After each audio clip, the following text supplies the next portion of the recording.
ഇറാനും ഇസ്രായേലും തമ്മിലുള്ള സംഘർഷം ലോകത്തിന്റെ ശ്രദ്ധാകേന്ദ്രമായി മാറുകയാണ്. തുടക്കം മുതലേ യുദ്ധത്തിന്റെ ലക്ഷ്യങ്ങളെക്കുറിച്ച് ആശയക്കുഴപ്പമുണ്ട്. ആദ്യം ഇറാന്റെ ആണവായുധ ഭീഷണി തടയുക എന്നതാണ് യുദ്ധത്തിന്റെ ലക്ഷ്യമെന്ന് നെതന്യാഹു പ്രഖ്യാപിച്ചിരുന്നു. ഇറാൻ ആണവായുധം നിർമ്മിക്കാൻ യാതൊരു ലക്ഷ്യവുമില്ല എന്ന് തുടക്കം മുതലേ പറയുന്നുണ്ട്. ഇപ്പോഴും അത് ആവർത്തിക്കുന്നുണ്ട്. അത്തരത്തിലൊരു ലക്ഷ്യവും ഇറാനില്ല. എന്നാൽ പിന്നീട് ഇറാനിലെ ഒരു ഭരണമാറ്റമാണ് ലക്ഷ്യം വെക്കുന്നത് എന്നത് വ്യക്തമാകുന്നു. പരിശോധിക്കാം എന്താണ് ഇസ്രായേലിന്റെ ലക്ഷ്യം എന്താണെന്നും യുദ്ധം എന്ത് കുറ്റത്തിനാണ് എന്നുമാണ് നമ്മൾ ആദ്യം പരിശോധിക്കുന്നത്. നമുക്കറിയാം, അന്താരാഷ്ട്ര നിയമങ്ങളും കൺവെൻഷനുകളും ലംഘിക്കുകയാണ് ഇസ്രായേൽ വീണ്ടും വീണ്ടും ചെയ്തുകൊണ്ടിരിക്കുന്നത്. നമ്മൾ ഗസയിൽ അത് കണ്ടുകൊണ്ടിരിക്കുകയാണ്. ഏതാണ്ട് 1.5 വർഷമായി ഗസയിൽ അത് നമ്മൾ കണ്ടുകൊണ്ടിരിക്കുന്നുണ്ട്. അത് തന്നെ വീണ്ടും ആവർത്തിക്കുന്നു. ശക്തി തെളിയിക്കാൻ ഉള്ള ശ്രമങ്ങൾ നടത്തിക്കൊണ്ടിരിക്കുന്നു എന്നുള്ളതാണ്. അത് പശ്ചിമേഷ്യൻ മേഖല മുഴുവൻ ഇസ്രായേലിന്റെ ആ ഒരു ആധിപത്യം സ്ഥാപിക്കുക എന്നത് മാത്രമാണ് ലക്ഷ്യം. ഇസ്രായേലിന്റെ ആ ലക്ഷ്യം ഇറാൻ ഭരണകൂടത്തെ അസ്ഥിരപ്പെടുത്താനുള്ള ശ്രമം കൂടിയാണ്. എന്നാൽ ഭരണമാറ്റമെന്ന ലക്ഷ്യം വലിയ രാഷ്ട്രീയ സൈനിക വെല്ലുവിളികൾ ഉണ്ടാക്കും എന്നതിൽ തർക്കമില്ല. ഇറാനിലെ ജനങ്ങൾക്കിടയിൽ ദേശീയത ശക്തിപ്പെടാനും ഭരണകൂടത്തിന് പിന്തുണ വർദ്ധിക്കാനും അത് ഇടയാക്കിയേക്കാം. ഇറാൻ പരമോന്നത ആത്മീയ നേതാവ് ആയത്തുല്ല അലി ഖാംനിയെ വധിക്കുക എന്നതാണ് നെതന്യാഹുവിന്റെ ഇപ്പോഴത്തെ ലക്ഷ്യം. നമ്മളോടൊപ്പം മിഡിൽ ഈസ്റ്റിൽ നിന്ന് MC നാസർ ചേരുന്നുണ്ട്. നാസർ, ഇതിനപ്പുറത്തേക്ക് എന്താണ് ഈ യുദ്ധത്തിന്റെ ലക്ഷ്യം എന്നുള്ളതാണ്. അതായത് എന്ത് കുറ്റത്തിനാണ് ഇസ്രായേൽ യുദ്ധം തുടങ്ങിയത് എന്നുള്ളതാണ്. അത് നമുക്കറിയാം, ഒരു തരത്തിലുമുള്ള ന്യായീകരിക്കാൻ സാധിക്കാത്ത പല പല കാര്യങ്ങൾ ചെയ്തുകൊണ്ടാണ് ഇസ്രായേൽ നിൽക്കുന്നത്. ഗസ ഉൾപ്പെടെയുള്ള കാര്യങ്ങൾ അവിടെയുണ്ട്. ആ സാഹചര്യത്തിലാണ് ഇറാനെയും ആക്രമിച്ചു തുടങ്ങിയത്. അവിടെ ഒരു കുറ്റമില്ലാത്ത സാഹചര്യത്തിൽ ഏത് രീതിയിൽ വേണം നമ്മൾ അതിനെ വിലയിരുത്താൻ? ഇതിൽ വളരെ കൃത്യമാണ്. തങ്ങളുടെ ഭീഷണിക്ക് അല്ലെങ്കിൽ തങ്ങളുടെ സുരക്ഷയ്ക്ക് ഭീഷണിയായി മാറുന്ന ഏതൊരു രാജ്യത്തെയും ഏതൊരു ശത്രുവിനെയും കൈകാര്യം ചെയ്യുക എന്ന തുടക്കം മുതൽ തന്നെ ഏതാണ്ട് 3/4 നൂറ്റാണ്ടോളമായിട്ട് ഇസ്രായേൽ എന്ന രാഷ്ട്രം പുലർത്തി വരുന്ന ഒരു രാഷ്ട്രീയ സൈനിക സമീപനമുണ്ട്. ആ സമീപനത്തിന്റെ ഒരു തുടർച്ച മാത്രമാണ്. ഒരുപക്ഷെ അവർ ആഗ്രഹിച്ചത് ഇത്തരമൊരു ഘട്ടത്തിലേക്ക് എത്തിച്ചേരുക എന്നത് തന്നെയാണ്. ഇപ്പോൾ പ്രത്യക്ഷത്തിൽ അവർ പിന്നിട്ട 30 വർഷമായിട്ട് നെതന്യാഹു എല്ലാ വേദികളിലും അന്തർദേശീയ വേദികളിലൊക്കെ പറയുന്നത് ഇറാൻ ആണവ പദ്ധതിയുമായി മുന്നോട്ട് പോകുന്നത് ഇസ്രായേൽ എന്ന രാജ്യത്തെ ഇല്ലാതാക്കാനാണ്. അതുകൊണ്ട് എത്രയും പെട്ടെന്ന് ഒരു ആണവായുധം സ്വന്തമാക്കുന്നതിൽ നിന്ന് ഇറാനെ തടയണം എന്നതുൾപ്പെടെയുള്ള ഒരു ആഖ്യാന രീതിയാണ് സൃഷ്ടിച്ചുകൊണ്ടിരിക്കുന്നത്. 30 കൊല്ലമായി ഇത് തുടർന്നുകൊണ്ടിരിക്കുന്നു. ഒടുവിലാണ് ഇപ്പോൾ ഈ ആക്രമണത്തിന് അനുകൂലമായിട്ടുള്ളൊരു സാഹചര്യം ലഭ്യമായി. കാരണം പ്രധാനമായിട്ടും സിറിയയുടെ ഒരു തകർച്ച രൂപപ്പെട്ടു. ലബനാനിൽ ഹിസ്ബുല്ലയ്ക്ക് സൈനികമായിട്ട് ദുർബലമാവുന്ന ഒരു സാഹചര്യം വന്നു.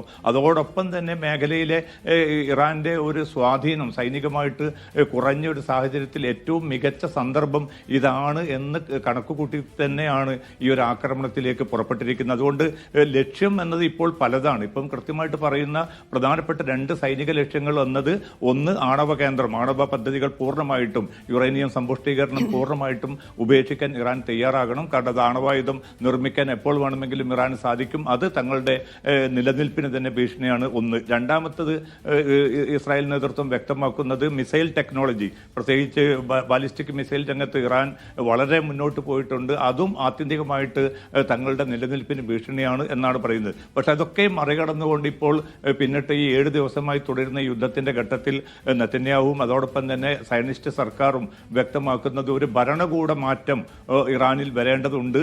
അതിന് അമേരിക്ക ഉൾപ്പെടെയുള്ള രാജ്യങ്ങൾക്ക് കൂടി അത് നിർബന്ധമാണ്. കാരണം ഭാവിയിൽ ഈ ഭീഷണി വരാൻ പോകുന്നത് തങ്ങളുടെ നിലനിൽപ്പിന് എതിരെ മാത്രമല്ല, അമേരിക്ക, യൂറോപ്പ് ഉൾപ്പെടെയുള്ളവയ്ക്കും അത് വലിയ ഭീഷണിയായിട്ട് മാറും എന്ന് പറഞ്ഞുകൊണ്ട് അവരെ കൂടി ഈ തന്റെ ഇപ്പം നടത്തിക്കൊണ്ടിരിക്കുന്ന ഈ സൈനിക നടപടിയുള്ള വളരെ ആസൂത്രിതമായിട്ടുള്ള ഒരു നീക്കത്തിലാണ് ഇസ്രായേൽ പ്രധാനമന്ത്രി നെതന്യാഹു ഏർപ്പെട്ടിരിക്കുന്നത്. ഇന്നിപ്പോൾ അവസാനം അദ്ദേഹം വ്യക്തമാക്കിയിരിക്കുന്നത് ഈ റെജീം ചേഞ്ച് എന്നത്, അതായത് ആയത്തുല്ല അലി ഖാംനിയുടെ ആ നേതൃത്വത്തിലുള്ള ഭരണത്തെ മാറ്റുക എന്നത് ഞങ്ങളുടെ ലക്ഷ്യമല്ല. നേരെ മറിച്ച് അത്തരമൊരു ജനങ്ങൾക്ക് വേണ്ടി, ജനങ്ങളാണത് മാറ്റേണ്ടത്, ജനങ്ങൾക്ക് അതിനുള്ള മികച്ചൊരു സന്ദർഭം ഒരുക്കി കൊടുക്കുകയാണ് ഞങ്ങൾ ചെയ്യുന്നത്. അത് പ്രയോജനപ്പെടുത്താൻ ഇറാനിലെ ജനത തയ്യാറാകണമെന്ന്, അതായത് ഒരു പരമാധികാര ഭരണാധികാര രാജ്യത്തിന് നേരെ കടന്നാക്രമണം നടത്തുകയും അധിനിവേശം നടത്തുകയും എന്നിട്ട് ആ ജനതയെ നിലവിലുള്ള ഒരു ഭരണകൂടത്തെ എടുത്തുമാറ്റാൻ രംഗത്തിറങ്ങണമെന്നും പറയുന്ന ഒരു പരിഷ്കൃത സമൂഹത്തിന്റെ എല്ലാ മാനദണ്ഡങ്ങളും മറികടന്നുകൊണ്ടുള്ള തികച്ചും ശേഷാപരമായിട്ടുള്ള ധാർഷ്ട്യം നിറഞ്ഞ എല്ലാ മര്യാദകളും മറികടന്നുകൊണ്ടുള്ള ഒരു സമീപനമാണ് ഇസ്രായേൽ നേതൃത്വം സ്വീകരിച്ചു വരുന്നത്. അതിൽ അമേരിക്കയും പടിഞ്ഞാറൻ രാജ്യങ്ങളും യൂറോപ്യൻ രാജ്യങ്ങളും ഒക്കെ ഏറെക്കുറെ മൗനം തുടരുന്നു എന്നതാണ് ഇതിലെ ഏറ്റവും അതായത് വ്യക്തമായ ഒരു നിലപാട് പോലും ഇല്ല എന്നുള്ളതാണ്. ഈ ഗാംനയുടെ കാര്യം ആണെങ്കിൽ പോലും തുടക്കത്തിലെ തന്നെ സ്പോട്ട് ചെയ്തിട്ടുണ്ട്, ഇവിടെയാണ് എന്ന് താങ്കൾക്ക് അറിയാം. പക്ഷേ ഇപ്പോൾ അതിലേക്ക് കടക്കുന്നില്ല, വധിക്കുന്നില്ല എന്നൊക്കെയുള്ള, ട്രംപും അതുമായിട്ട് യോജിക്കുന്നുണ്ടായിരുന്നില്ല ആദ്യഘട്ടത്തിൽ. ഇപ്പോഴെന്താണ് നിലപാടെന്ന് നമുക്കറിയില്ല.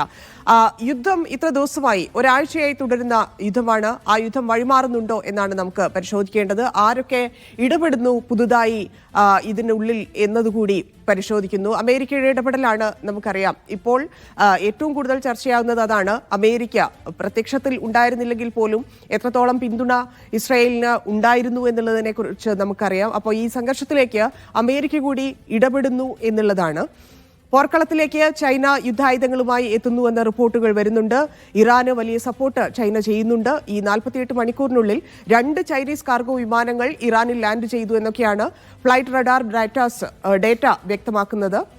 ഇറാനും ചൈനയും തമ്മിൽ ഏതാണ്ട് ഒരു 10-25 വർഷത്തെ തന്ത്രപരമായിട്ടുള്ള ഒരു പങ്കാളിത്തം കൂടി നിലനിൽക്കുന്നുണ്ട്. അമേരിക്കൻ ഉപരോധങ്ങൾക്കിടയിലും കുറഞ്ഞ വിലയ്ക്ക് ഇറാനിൽ നിന്ന് എണ്ണ വാങ്ങാൻ ചൈനയെ സഹായിക്കുന്നത് ഈ കരാറ് തന്നെയാണ്. ചൈനയുടെ ഏറ്റവും വലിയ എണ്ണ വിതരണക്കാരാണ് ഇറാൻ എന്നുള്ളത് യാഥാർത്ഥ്യമാണ്. നിലവിലെ സാഹചര്യത്തിൽ ഇസ്രായേൽ ഇറാനിലെ എണ്ണ സംഭരണശാലകളും സംസ്കരണ കേന്ദ്രങ്ങളും ഒക്കെ ലക്ഷ്യമിടുന്നത് ചൈനയുടെ ഈ ഊർജ്ജ സുരക്ഷയെയും സാമ്പത്തിക ഭാവിയെയും ഒക്കെ ഗുരുതരമായി ബാധിക്കുന്നുണ്ടെന്നുള്ള ആശങ്ക ചൈനയ്ക്കുണ്ട്. ലോകരാജ്യങ്ങൾക്ക് മുഴുവൻ അത്തരത്തിലുള്ള ആശങ്കകളുണ്ട്. നാസർ, ഇവിടെ ഈ വിവരങ്ങളിലെ ഒരു വസ്തുത നമുക്ക് പരിശോധിക്കണം. ചൈനയുടെ വിമാനങ്ങൾ അവിടെ ഇറങ്ങിയോ എന്നുള്ളത്. മറ്റൊന്ന്, ചൈന കൂടി എത്തുമ്പോൾ യുദ്ധം വഴിമാറില്ലേ? ആരൊക്കെയാണ് കൂടുതലായിട്ട് ഇതിലേക്ക് ഇടപെട്ടുകൊണ്ടിരിക്കുന്നത്? ഇതിൽ ഏറ്റവും പ്രധാനപ്പെട്ടത് അമേരിക്കയുടെ റോൾ എന്തായിരിക്കുമെന്നാണ്. ഇന്നിപ്പോൾ അല്പം മുമ്പ് വൈറ്റ് ഹൗസിൽ നിർണായകമായിട്ടുള്ള മറ്റൊരു യോഗം തുടങ്ങിയതായിട്ടുള്ള റിപ്പോർട്ടുകൾ പുറത്തുവരുന്നുണ്ട്. ബ്രിട്ടീഷ് വിദേശകാര്യ സെക്രട്ടറി ഈ വൈറ്റ് ഹൗസിലെ യോഗത്തിൽ പങ്കെടുക്കുന്നുണ്ട്. അതോടൊപ്പം തന്നെ US state secretary Mike Rubio ഉണ്ട്. അമേരിക്കയുടെ പശ്ചിമേഷ്യൻ ദൂതൻ സ്റ്റീവ് വിറ്റ്കോഫ് ഈ യോഗത്തിൽ പങ്കെടുക്കുമെന്ന റിപ്പോർട്ടുകൾ പുറത്തുവരുന്നുണ്ട്. അപ്പോൾ എന്തായിരിക്കും അടുത്ത നീക്കം എന്ന് തന്നെയാണ് ഈ രാജ്യങ്ങൾ ഉറ്റുനോക്കുന്നത്. പ്രധാനമായിട്ടും ബ്രിട്ടനും അമേരിക്കയും ഈ ഗൾഫ് മേഖലയിലുള്ള ഖത്തറിലെയും ബഹ്റൈനിലും ഒക്കെ സൈനിക താവളങ്ങൾ പ്രയോജനപ്പെടുത്തിക്കൊണ്ട് ഇറാനെതിരെ ആക്രമണം നടത്താൻ നിലവിലുള്ള സാഹചര്യത്തിൽ അമേരിക്കക്ക് പ്രായോഗികമായിട്ട് ബുദ്ധിമുട്ടുകളുണ്ട്. കാരണം ഈ രാജ്യങ്ങൾ തന്നെ ശക്തമായിട്ട് അതിലുള്ള തങ്ങളുടെ എതിർപ്പ് അറിയിച്ചിട്ടുണ്ട്. ഈ സൈനിക താവളങ്ങളിൽ നിന്ന് ഇറാനെതിരെ ഒരു മിസൈൽ പോലും അല്ലെങ്കിൽ ഒരു പോർവിമാനം പോലും പറന്നുയരുന്ന സാഹചര്യം തങ്ങൾ അനുവദിക്കുകയില്ല എന്ന് തന്നെയാണ് ഈ ഗൾഫ് രാജ്യങ്ങൾ ഒരുമിച്ച് വ്യക്തമാക്കിയിരിക്കുന്നത്. അത്തരമൊരു സാഹചര്യത്തിൽ ഇന്ത്യൻ സമുദ്രത്തിലുള്ള തങ്ങളുടെ താവളത്തിൽ നിന്നായിരിക്കണം ഇത്തരമൊരു ആക്രമണത്തിന് ആക്രമണം നടക്കുകയാണെങ്കിൽ മുന്നോട്ട് പോകാൻ ബ്രിട്ടനും അതോടൊപ്പം തന്നെ അമേരിക്കയും തീരുമാനിക്കുന്നത്. അതുകൊണ്ട് ഏറ്റവും പ്രധാനം എന്നത് അടുത്ത ഒരു സൈനിക നടപടിയിൽ ഇസ്രായേലിന് ഏതർത്ഥത്തിലുള്ള പങ്കാളിത്തം ഈ രാജ്യങ്ങൾ വഹിക്കുമെന്നതാണ്. പക്ഷേ ഇന്ന് ഉണ്ടായ ഏറ്റവും പ്രകടമായിട്ടുള്ള ഒരു മാറ്റം എന്നത് നേരത്തെ ധന്യ സൂചിപ്പിച്ചതുപോലെ ചൈനയുടെ ഭാഗത്തുനിന്ന് കുറെ കൂടി ശക്തമായിട്ടുള്ള പ്രതികരണം വന്നിരിക്കുന്നു. ചൈനീസ് പ്രസിഡന്റ് ഷീ ജിൻപിങ്ങിന്റെ ഭാഗത്തു നിന്നാണ് ആ പ്രതികരണം ഉണ്ടായിരിക്കുന്നത്. അതിൽ വ്യക്തമായി പറയുന്നത് ഇസ്രായേൽ എത്രയും പെട്ടെന്ന് ഈ സൈനിക നടപടികൾ അടിയന്തരമായി തന്നെ നിർത്തിവെക്കണമെന്നാണ്. മറ്റൊന്ന് പറയുന്നത് ഈ ഇസ്രായേലിന് മേൽ സ്വാധീനം പുലർത്തുന്ന ശക്തികൾ, അമേരിക്കയുടെ പേരെടുത്ത് പറഞ്ഞിട്ടില്ല, അത്തരം ശക്തികൾ കൂടുതൽ പ്രകോപനപരമായ നടപടികളുമായി മുന്നോട്ട് പോകരുത്. അവർ ഇസ്രായേലിനെ ഈ ഒരു സൈനിക നടപടിയിൽ നിന്ന് പിന്തിരിപ്പിക്കുകയാണ് വേണ്ടത്. കൂടുതൽ പക്ഷം ചേർന്നുകൊണ്ടുള്ള പ്രകോപന നടപടികൾ അവർ സ്വീകരിക്കുകയാണെങ്കിൽ അത് മേഖലയ്ക്കും ലോക സമ്പദ്ഘടനയ്ക്കുമൊക്കെ വലിയ തിരിച്ചടി ഏൽപ്പിക്കുമെന്നുകൂടിയാണ് ചൈനയുടെ പ്രസിഡന്റ് വ്യക്തമാക്കിയിരിക്കുന്നത്. ഏതെങ്കിലും അർത്ഥത്തിൽ ഒരു സൈനിക പങ്കാളിത്തം ഇറാന് നൽകുമോ എന്നത് സംബന്ധിച്ച് ചൈന ഔദ്യോഗികമായിട്ട് ഒന്നും വെളിപ്പെടുത്തിയിട്ടില്ല. പക്ഷേ ചൈനയുടെ നിലപാട് വളരെ വ്യക്തമാണ്. ഈ മേഖലയിൽ നേരത്തെ ധന്യ സൂചിപ്പിച്ചതുപോലെ നിരവധി സമ്പർക്കങ്ങൾ വാണിജ്യ നിക്ഷേപ മേഖലകൾക്കപ്പുറം അടിസ്ഥാന സൗകര്യ വികസനത്തിലൊക്കെ ചൈനയും ഇറാനുമായി ബന്ധപ്പെട്ട് നിരവധി ബന്ധങ്ങൾ നിലനിൽക്കുന്നുണ്ട്. അതുകൊണ്ട് കൂടുതൽ സങ്കീർണമായ ഒരു അവസ്ഥയിലേക്ക് പോവുകയാണെങ്കിൽ ഒരു പക്ഷേ ചൈനയുടെ പ്രത്യക്ഷമായിട്ടുള്ള ഒരു പങ്കാളിത്തം ഈ യുദ്ധത്തിൽ ഉണ്ടാവുകയാണെങ്കിൽ അത് തീർച്ചയായിട്ടും അമേരിക്കയെയും പടിഞ്ഞാറൻ രാജ്യങ്ങൾക്കും വലിയ ഭീഷണിയായിട്ട് മാറും. റഷ്യയും ഏറെക്കുറെ ശക്തമായിട്ട് അപലപിച്ചിരിക്കുകയാണ് ഇസ്രായേൽ നടത്തിയ ഈ ഇറാൻ ആക്രമണത്തെ. വളരെ വ്യക്തമായിട്ടുള്ള പ്രസ്താവനകളാണ് റഷ്യയുടെ ഭാഗത്തു നിന്ന് പുറത്തുവരുന്നത്. ഗസയുടെ കാര്യത്തിൽ ഇടപെടാത്തതുപോലെയല്ല, ഇല്ലെങ്കിൽ ഗസ വിഷയത്തിൽ എടുത്ത നിലപാടുകൾ പോലെയല്ല ഈ രാജ്യങ്ങളെ സംബന്ധിച്ച് ഇപ്പോൾ നടക്കുന്ന ഈ പോര്. കാരണം അതിനപ്പുറത്തേക്ക് വലിയ രീതിയിൽ നഷ്ടങ്ങൾ ഉണ്ടാകും എന്നുള്ളതിനെ കുറിച്ച് കൃത്യമായ ധാരണകളുണ്ട്. അതനുസരിച്ചുള്ള നീക്കങ്ങളാണ് നടക്കുന്നത്. മറ്റൊരു പ്രധാനപ്പെട്ട ചോദ്യം അമേരിക്കയുടെ കാര്യമാണ്. അമേരിക്കയുടെ ലക്ഷ്യം എന്ത് എന്നുള്ളതാണ്. നമുക്കറിയാം, ഇസ്രായേൽ യുദ്ധം ചെയ്യുന്നു എന്ന് പറഞ്ഞാൽ തന്നെ അതിന്റെ അർത്ഥം അമേരിക്ക യുദ്ധം ചെയ്യുന്നു എന്നാണ്. കാരണം ട്രംപിന്റെ സ്ഥിരതയില്ലാത്ത പ്രതികരണങ്ങൾ വരുന്നുണ്ടെങ്കിലും ഏത് രീതിയിലാണ് ഇസ്രായേലും അമേരിക്കയും പരസ്പരം കൺട്രോൾ ചെയ്യുന്നത് എന്നുള്ളത് കുറെ കാലമായി നമ്മൾ കണ്ടുകൊണ്ടിരിക്കുകയാണ്. അപ്പം ഈ സ്ഥിരതയില്ലാ പ്രതികരണവും ഏറ്റവും അവസാനത്തെ ട്രംപിന്റെ നീക്കങ്ങൾ എന്തൊക്കെ എന്നുള്ളതാണ് നമുക്കറിയേണ്ടത്. അമേരിക്ക ഇതിലെങ്ങനെ ചരട് വലിക്കുന്നു, അതിനപ്പുറത്തേക്ക് നേരിട്ടൊരു ആക്രമണത്തിലേക്ക് പോകാനുള്ള സാധ്യത, ഇറാൻ എങ്ങനെ തിരിച്ചടിക്കും എന്നതിന്റെ സാധ്യത കൂടി, അമേരിക്കയെ തിരിച്ചടിക്കാനുള്ള ഒരു സാധ്യത കൂടി നമുക്ക് പരിശോധിക്കേണ്ടതുണ്ട്. നാസർ, ഇതിൽ ഇപ്പോൾ ഏറ്റവും അവസാനമായിട്ട് ഇറാൻ സുപ്രധാന ദേശീയ സുരക്ഷാ സമിതിയുടെ യോഗം അല്പം മുമ്പ് ചേർന്നിരുന്നു. അതിൽ ഈ ദേശീയ സുരക്ഷാ സമിതി മുന്നോട്ട് വെച്ചിരിക്കുന്ന കൃത്യമായിട്ടുള്ള ഒരു മുന്നറിയിപ്പ്, ഇതിലൊരു മൂന്നാം കക്ഷി ഇപ്പോൾ ഇസ്രായേൽ മാത്രമാണ് ഞങ്ങളെ സംബന്ധിച്ചിടത്തോളം ഒരു ശത്രുരാജ്യം. ആ ശത്രുരാജ്യം ഞങ്ങളുടെ മേൽ നടത്തിയ അധിനിവേശത്തിനെതിരായിട്ടുള്ള ധീരമായിട്ടുള്ള ചെറുത്തുനിൽപ്പാണ് ഇപ്പോൾ ഈ ഘട്ടത്തിൽ ഇറാൻ മുന്നോട്ട് കൊണ്ടുപോകുന്നത്. ഒരു മൂന്നാം കക്ഷി ഈ യുദ്ധത്തിൽ ഞങ്ങൾക്കെതിരായിട്ട് വരികയാണെങ്കിൽ തീർച്ചയായിട്ടും കൂടുതൽ വ്യാപ്തിയുള്ള ഒരു ആക്രമണത്തിലേക്ക് ഞങ്ങൾ നീങ്ങും. അവരുടെ ഏത് താവളങ്ങളും അവരുടെ താല്പര്യങ്ങളെയും ഹനിക്കാനുള്ള ശക്തി ഞങ്ങൾക്കുണ്ട്. അതുകൊണ്ട് അത്തരം രാജ്യങ്ങൾക്കുള്ള ഏറ്റവും ശക്തമായിട്ടുള്ള ഒരു മുന്നറിയിപ്പാണ് ഇത് എന്നാണ് ഇപ്പോൾ ഏറ്റവും അവസാനമായിട്ട് ഇറാൻ നൽകിയിരിക്കുന്ന നിർദ്ദേശം. ഇപ്പം നാളെ വിയന്നയിലും മറ്റും യോഗം നടക്കാൻ പോകുന്നുണ്ട്. ഈ ഒരു പശ്ചാത്തലത്തിൽ ആ ചർച്ച പരാജയപ്പെടുകയാണെങ്കിൽ അമേരിക്കയെ സംബന്ധിച്ചിടത്തോളം അവർ ചിത്രത്തിലേക്ക് വരികയും യുദ്ധ പങ്കാളിത്തത്തിലേക്ക് കൃത്യമായിട്ട് വരികയും ചെയ്യുകയാണെങ്കിൽ അത്തരം രാജ്യങ്ങൾ വെറുതെ വിടില്ല എന്ന് തന്നെയാണ് ഇറാൻ വ്യക്തമാക്കിയിരിക്കുന്നത്. നമുക്കറിയാൻ സാധിക്കും, 70-കളോടുകൂടി ഇസ്ലാമിക റവല്യൂഷൻ ഇറാനിൽ വന്നത് മുതലാണ് അമേരിക്ക ഏറ്റവും വലിയ ശത്രു രാജ്യമായിട്ട് ഇറാനെ സംബന്ധിച്ചിടത്തോളം മാറിയത്. ഇപ്പൊ പതിറ്റാണ്ടുകൾ പിന്നിടുന്ന ഒരു ഘട്ടത്തിൽ പോലും അമേരിക്കൻ വിരുദ്ധ വികാരം എന്നത് ഇറാൻ ജനതയെ സംബന്ധിച്ചിടത്തോളം അവരുടെ ഭാഗമാണ്.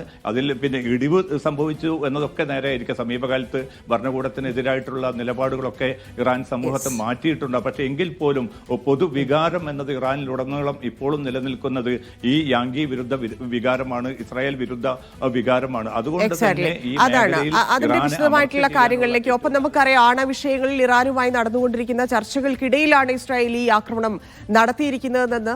പക്ഷേ ഇത് നീണ്ടു കഴിഞ്ഞിട്ടുണ്ടെങ്കിൽ ഇസ്രായേൽ എങ്ങനെ പ്രതിരോധത്തിലാകും എന്നതുകൂടി നമുക്ക് പരിശോധിക്കണം. അതിലേക്ക് എത്താൻ നാസർ തുടരാമോ? ചെറിയൊരു ഇടവേള.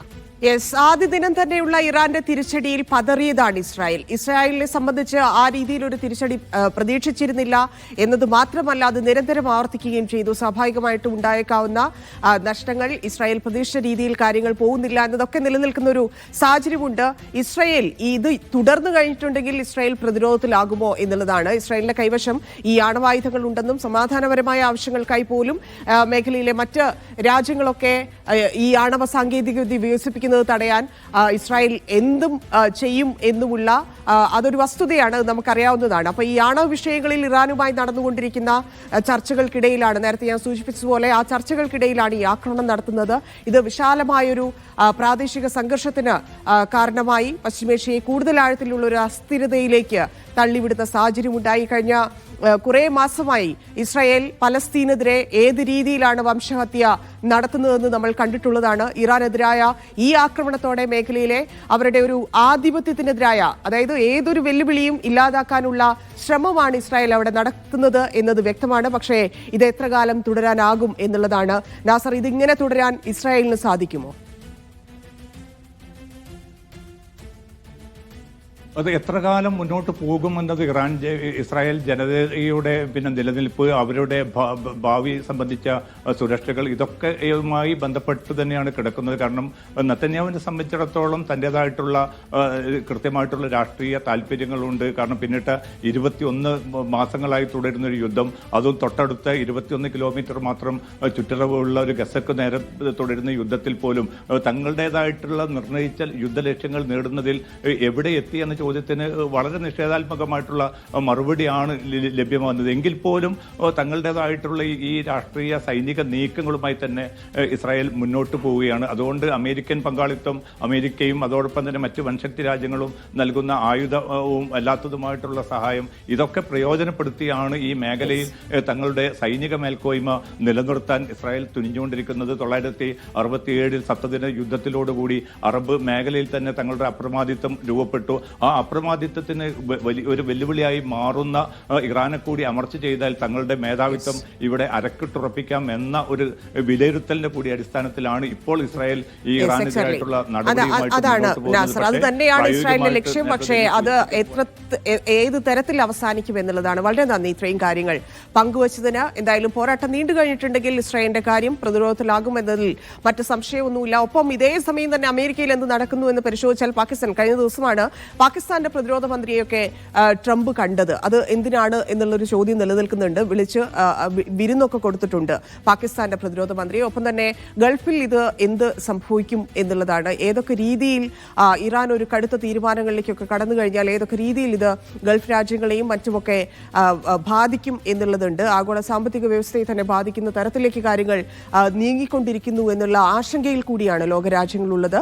മറ്റൊന്ന്, നാളെ ചർച്ച വിളിച്ചിട്ടുണ്ട്. ബ്രിട്ടനും ഫ്രാൻസും ജർമ്മനിയും നാളെ നിർണായകമായൊരു ചർച്ച വിളിച്ചിട്ടുണ്ട്. അതിൽ ഇറാൻ പങ്കെടുക്കുന്നുണ്ട്. ഇറാൻ പങ്കെടുക്കുന്നത് കൊണ്ട് മാത്രം അതൊരു സമാധാന ചർച്ച എന്ന് വേണമെങ്കിൽ നമുക്ക് അതിനെ ഇപ്പോൾ വിളിക്കാം. കാരണം ഒരു സമാധാനത്തിലേക്ക് ഇസ്രായേൽ കൂടി വിചാരിക്കേണ്ടതുകൊണ്ട്, ഇല്ലെങ്കിൽ ആ രീതിയിൽ അത് അവസാനിപ്പിക്കാം എന്നുള്ളൊരു തീരുമാനത്തിലേക്ക് ഇരു രാജ്യങ്ങളും എത്തേണ്ടതുകൊണ്ട് ഇപ്പോൾ ഇറാൻ മാത്രം പങ്കെടുക്കുന്നത് കൊണ്ട് നമുക്ക് ഏത് രീതിയിലാകും എന്നുള്ളൊരു ആശങ്കയും ഒപ്പം തന്നെ ഒരു ആകാംക്ഷയും ആ ചർച്ചയുമായി ബന്ധപ്പെട്ടുണ്ട്. നാളെയാണ് ബ്രിട്ടനും ഫ്രാൻസും ജർമ്മനിയുമാണ് ഈ ചർച്ച വിളിച്ചിരിക്കുന്നത്.